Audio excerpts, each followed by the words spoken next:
Welcome to OState Daily. Casey Porter here, joined by Robbie Rainwater. Coach, it's been an interesting start to the baseball season.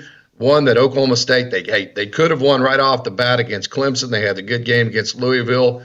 And then 2 games in a row that, quite frankly, that just weren't good baseball. And then they had a really good homestand against UTA. They had a good game the other night against Abilene Christian and Pete Incavilla's facility there. Pete Incavilla is an independent league manager in professional baseball. So, hey, make it rain. Your overall thoughts on baseball to this point? Yeah, I think, like you mentioned, had a chance to win either one of those games, Clemson or Texas, early on, but a few too many walks by the pitching staff and some timely errors and just kind of sloppy baseball at times, to be honest. But I think there's a lot of things to be excited about this team.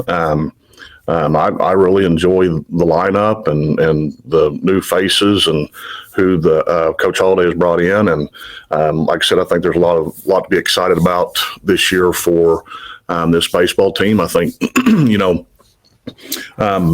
having the tough schedule at the start of the year is going to produce some sloppy play at times, potentially. But at the same time, you don't want to waste those opportunities to win a few of those games to boost that RPI moving forward. Because, I don't know how, throughout the rest of the season, how many big time games we'll have like this moving forward after this weekend. So, but I think there's a lot, like I said, a lot to be excited about and fun lineup to watch.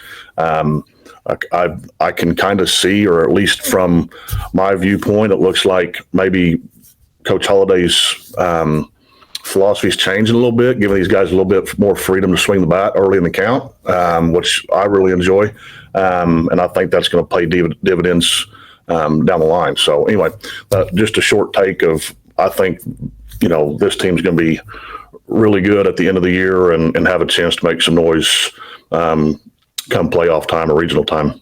I said, of course, you're replacing Carson Benj, you're replacing Zach Earhart, you're replacing utility guys like a Sawyer Saxon. So you're replacing Lane Forsythe, was fantastic at shortstop. Mm-hmm. You're replacing a whole lot, but Jason Jones and some of the new guys. I like Braden Smith. He had a tough night the other night, but I really like how he can lead off there. And some of the other guys you brought in, I do think you're going to replace quite a bit of that. Of course, you don't ever replace a Carson Benj, but if Colin Briggerman has a better year than he has last year, Nolan Schubert, Jason Jones, guys like that. So I've said I think this offense can be as good as last year. Am I too optimistic? No, I think this, and I think you and I talked after maybe the first game or something, or during the first game, and just said, man, I like this lineup. Yeah. You know what I mean? And when you take a kid like Garrett Scholl, as a freshman, is he going to be is he going to be as good, if not better, than Carson Benj was as a junior? Yeah. You know what I mean? And I think Garrett Scholl's got that type of ability. Big time. And you bring in a Jason Jones, a guy that's, was the number 1 recruit out of Texas, and kind of struggled at Arkansas, and he's came in and fit right in and doing very well. He's fun to watch swing the bat. And, Brock Thompson and Braden Smith, all the new faces, and saying those names, you're talking about 2 freshmen, that are almost everyday players and producing. So I think, not just for this year, but I think you got a lot to look forward over the next 3 years. And Coach Holliday and his staff bringing in guys that maybe lessens the effect of losing the guys like Carson Benj and Zach Earharts and Lane Forsythe and those type of guys. So anyway, I really like this lineup and what it's going to produce for this year and the next couple of years down the road.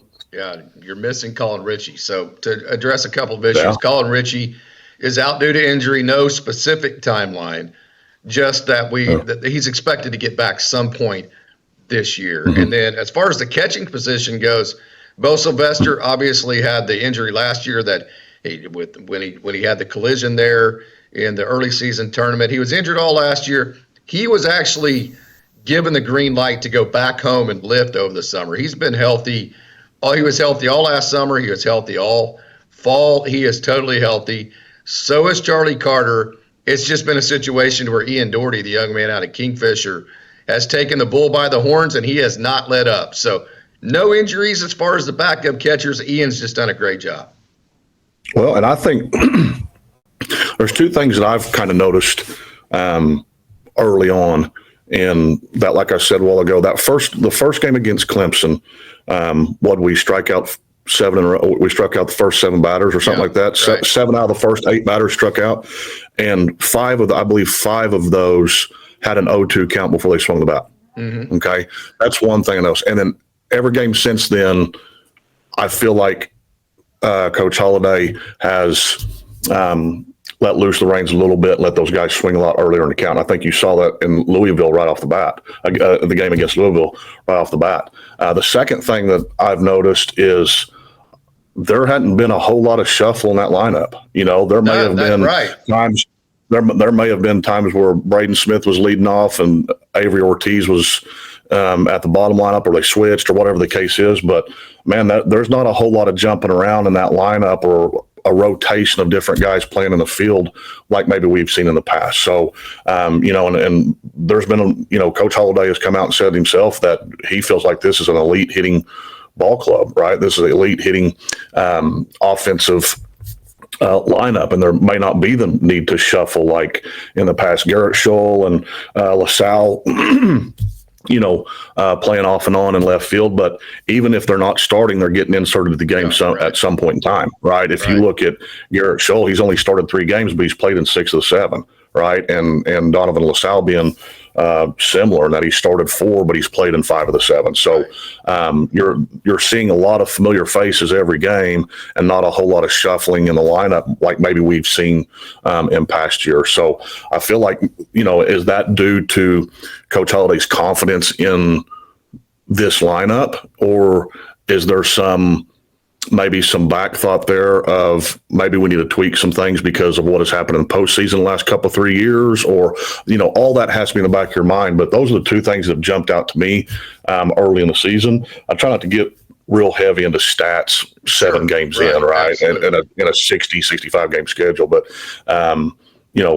the positive side of it is good to talk about when it comes to stats, but you don't really get worried about the negative stats and things like that early on.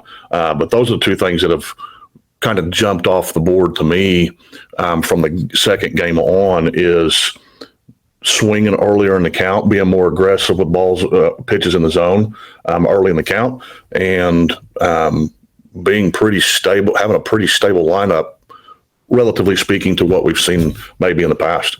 I think one thing I really like about this lineup, and there's been a little bit of it throughout the years, I think more so this year than in past years, you have a combination between like the Carson McCusker type body types, guys that can hit the ball to the moon, versus a Braden Smith. Now, I know he struck out quite a bit the other night, but I don't think he will as we go on. That type of guy, a Garrett Scholl, a bat-to-ball type skill in terms of an offensive profile. So I think there's a really good mix of not just good offensive players, but a mix of good offensive profiles between maybe some feast and famine like a Colin Brigham, and then also some bat-to-ball skill. I think you're going to be able to match both of those together. Yeah, and who's the leadoff for the Dodgers? Mookie Betts usually. Shohei Ohtani, sometimes. Yeah, they both do sometimes. I'd say Ohtani led off most of the time last year. Okay, so if you look at OSU, right, because what you're looking at a leadoff guy is get on base, right? I don't care if it's walk. I don't care if it's a hit. I don't care if you get hit, whatever it is, get on base, right?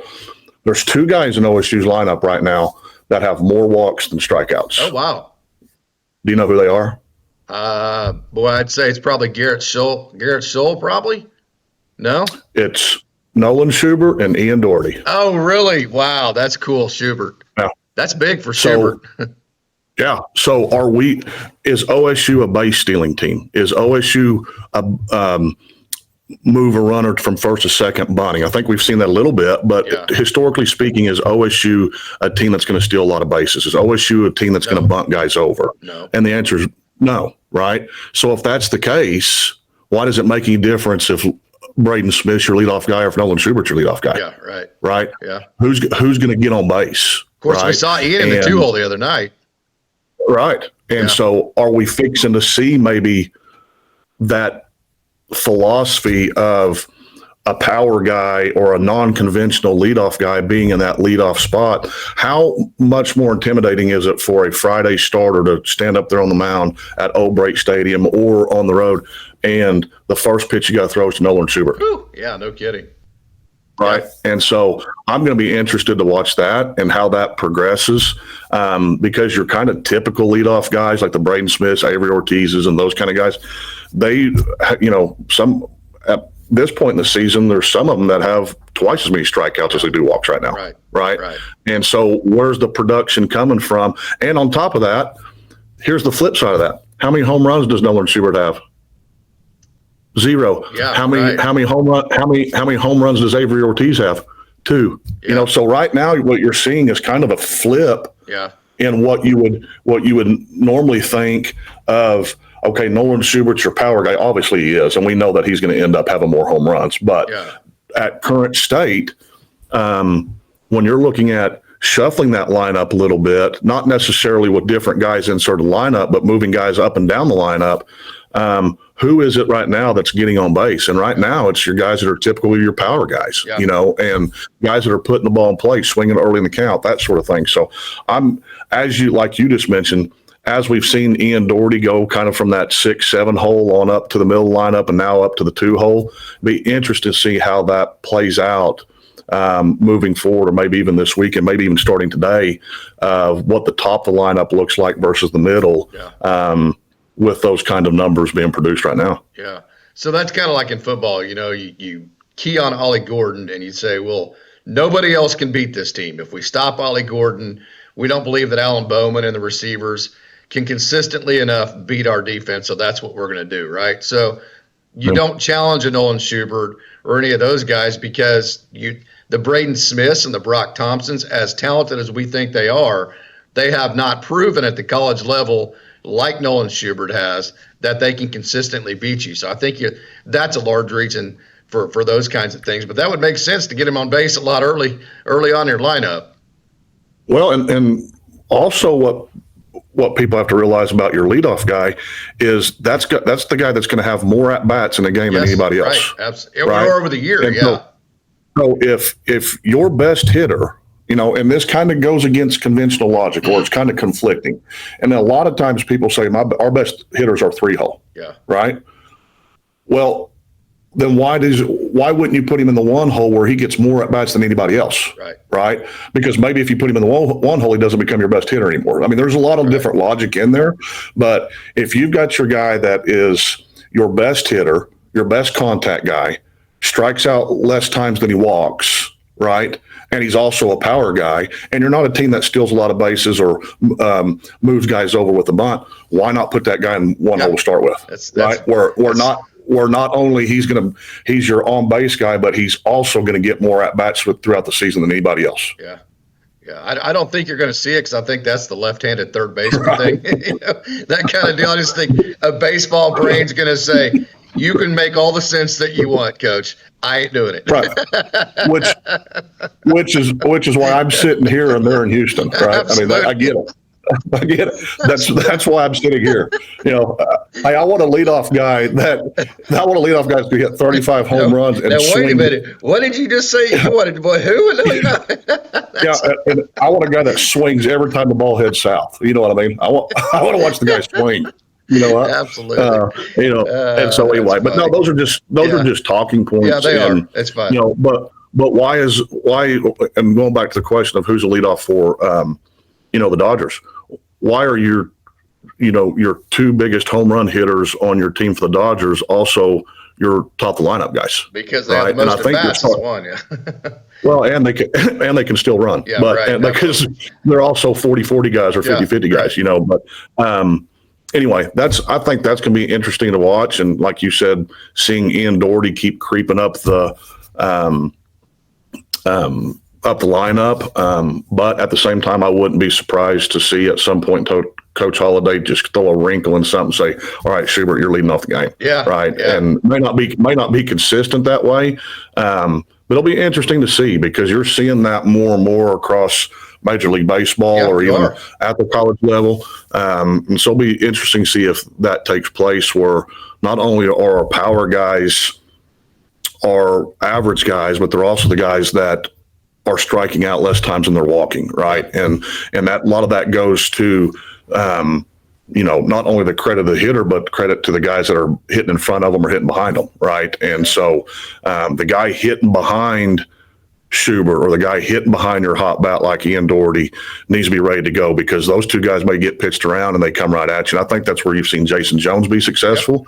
Aiden Miola also. And Colin Brigham, I think you're seeing that from him, is that his contact ratio seems higher than it was last year. He looks more comfortable. He looks a year older.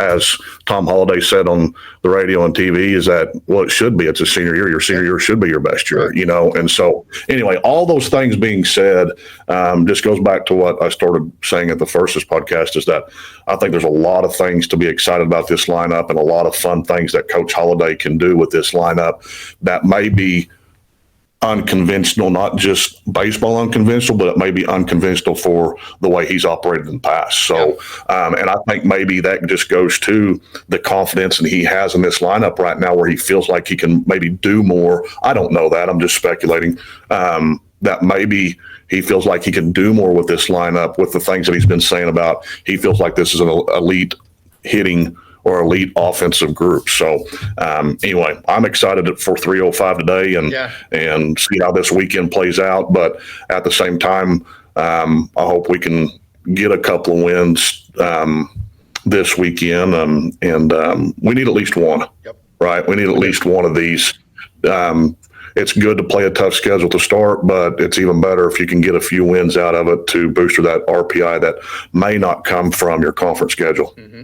So no errors the other night. We saw Drew Culberson at shortstop. The bat hasn't come around yet.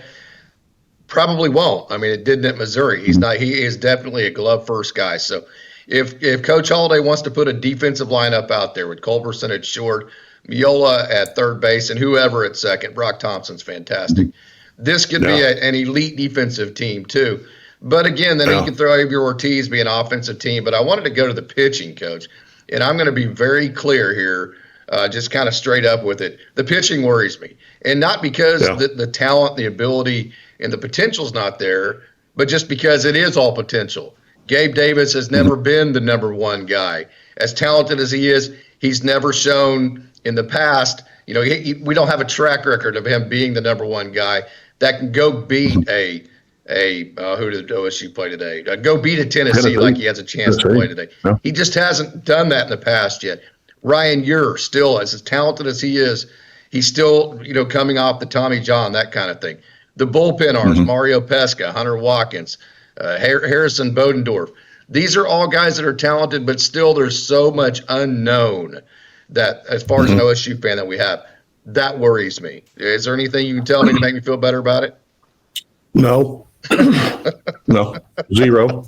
I thought it was very telling the first weekend when the first guys that were called out of the bullpen were freshmen. They're big time. Okay, well, you're talking about Ethan Lund, or you're talking about the Wet Kid, or you're talking about Stormy Rhodes, any of those guys. I thought that was very telling. And then they went back out Sunday. Right, and that was even more just telling. The confidence. Yeah, right, not just the confidence. And I know there's obviously it's a new era of college athletics where you've got to play those guys as a freshman or you're going to lose them, right? Yeah, and if they're not going to, those type of guys aren't going to sit on the bench for 1 or 2 years before they get developed in order to play. They want to play right now, and rightfully so. And so how much of that plays into it versus that the coaching staff has a lot of confidence in those guys to go out and get the job done. But the interesting thing, and I said a while ago that not too worried about stats, but I'm going to give one anyway. I looked up after that first weekend when we played Clemson and Louisville and Texas, and just walk to strikeout ratios, right? And where we ranked in the country after the first weekend. And the top of the list at, the number one team in the nation or two team in the nation in the walk to strikeout ratio was around 20 strikeouts to walk ratio. Okay. 20 to 1? Yeah. Oh, wow. OSU was ranked like 131st in the country because they had 2 strikeouts to ever walk. I think that was very telling for that first weekend. Yeah. The amount of walks we had. Too, though. The schedule, right? But on the flip side of that, you go look at our offensive stats. It wasn't the same, right? There was a very distinct. 2 teams are going out to play. And you and I talked about this in coaching and trying to convince. I always said the toughest job in the world is to be a junior high social studies teacher because there's not one 13-year-old kid in the world that cares about what John Adams did 200 years ago, right? And the same thing is there's 40 and 50-year-olds that don't care about John Adams. It's just as evident with a 12-year-old. But saying that, it's very hard to convince kids that you're not going out and playing Tennessee. You're not going out and playing Texas. You're not going out and playing Clemson. You're going out and playing the game of baseball, right? Yeah. And Texas is going to go out and play the game of baseball. We're going to go out and play the game of baseball, and we're going to see who's better at playing the game, right? And for that first weekend, it wasn't that Texas has more talent, right? It wasn't that Texas had better arms. It wasn't that Texas had better bats. It was that Clemson and Texas, and even Texas State, sadly enough to say, played the game of baseball better, right? They put the ball in play. They reduced the number of strikeouts. You're never going to eliminate strikeouts, but can you minimize the strikeouts? They minimized the number of errors they had in the field. They minimized the number of walks that their pitching staff gave up.